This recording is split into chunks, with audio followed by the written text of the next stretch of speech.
So, hello po sa lahat ng mga nanonood. And ito, nagpabalik nga po tayo sa SpongeBob Tower Defense. Yan, may nakuha ko nga pala tayo na hindi ko na video or hindi ko na record na si King Neptune. At nakuha ko si Plankton na nanghihingi lang ako sa Trading Plaza. Syempre, beginner, mahina lang ako. Bumili ako ng burger para pakainin natin si King Neptune. At sa oras na yun is naglalag ako or naghanap. Pero hindi kita sa video. So yun, tinignan ko sa index. Titignan ko sa ano ko. So tinignan ko, meron din akong ano dyan. Tignan ko din kung meron din akong trade. Hindi ko na tinignan doon sa may transforming ganun. And dumiretso na ako dito sa trading. Joke lang, hindi pala. Yan pala tayo pupunta. So, tapos na nga po pala tayo dito sa jellyfish area or land field. Dito na tayo sa Krusty Krab. And dito na si Man Ray. Yan. One more to go para makalipat na tayo ng isa pa. One na lang para matapos na tayo sa chapter na to. Baka mag-a-add na sila ng panibagong area. So ito boys, nasa Krusty Krab and may mga tao-tao. Ayan, Krusty Krab. So yan, nakapasok na ako. So una ko nilapag is ito si Atomic. Okay, syempre paborito ko yan paborito. Pangalawang legendary ko na nakuha dahil malakas siya. Kaya siya yung ginawa. So yan, pumasok ako si SpongeBob. Yan na si Mr. Krab. Kukunin natin nila yung formula. Kaya binabantayan ko. Baka kunin nila. Parang ako si SpongeBob. Binabantayan ko yung secret formula. So yan, ito na po at in-upgrade ko na po si Atomic. And ilang oras lang ako nag-AFK. Ay, minuto or segundo. Sa Saracen, okay? And yan. Okay, naghihintay po ng income ng pera para ilapag ko na po si King Neptune.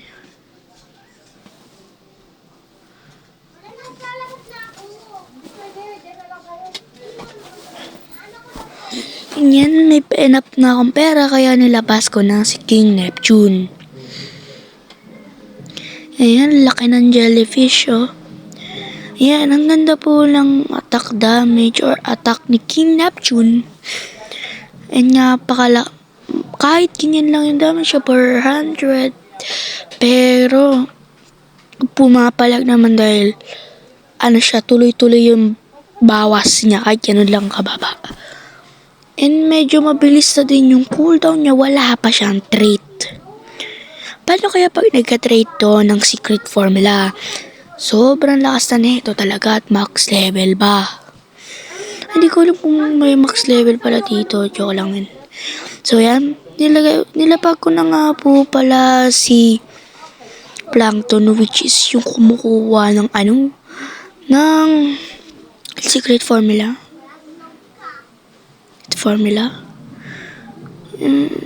Ay baka ibang uri na ng mga isda ang kumukuha ng secret formula. Kaya sumanib na si Plankton kila Mr. Krab. So yan, depends sila. Ayan, tatlo sila. Ayan yan. King Neptune at Team Neptune hindi ko pa na-upgrade. Ayan, in-upgrade ko na, level 2 na. So, speed natin is 2 times game speed tayo. Yan. Takedown is 65 plus. So, yan. Naka-stand lang ako dyan. Stand. Yan yung nag-aabang ako ng income ng pera para ma-upgrade natin si King Neptune. Ayan, enough na akong pera. in-upgrade ko na si Kim na yun at level 3 or upgrade 3 na siya. Kakakuha ko nga lang pula nito nung bago tayo mag-record nito ay sa computer shop ako naglaro at pagka-spin ko na 10 ay nakuha ko siya nang biglaan at nanonood pa ako nun sa YouTube. And yan yung upgrade ko and yun, i-upgrade ko na nga po pala si Plankton.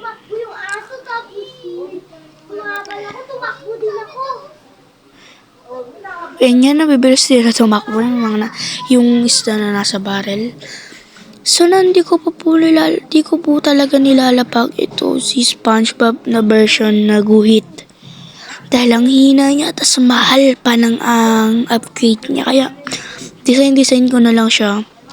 Pag may bago na mythic or bagong may malakas na ako unit, ayan ipapalit ko. Ayun yung tatanggalin ko. Ayan. So, yan, wala pa pong nakakalagpas kahit isa, wala pa po ako nalilagay na unit sa likod dahil kasi baka may nakalagpas.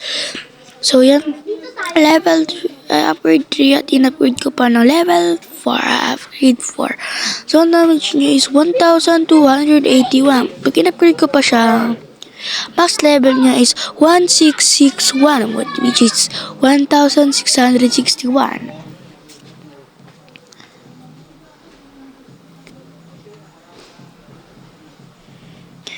So, yung todo attack lang, wala pa po nakakalagpas. Yung nakikita nyo sa background is ang daming mga isda na nakatambay. Pero kamukha nila yung mga gustong umuna si Secret Formula, ba't di nila kinuha? Why? Ay na pala, mabas po yung boss na si Man Ray. Evil never takes eviction.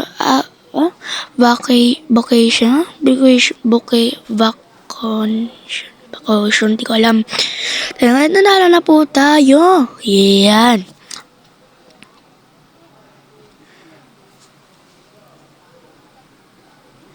Yan, yung teleport na po tayo pabalik.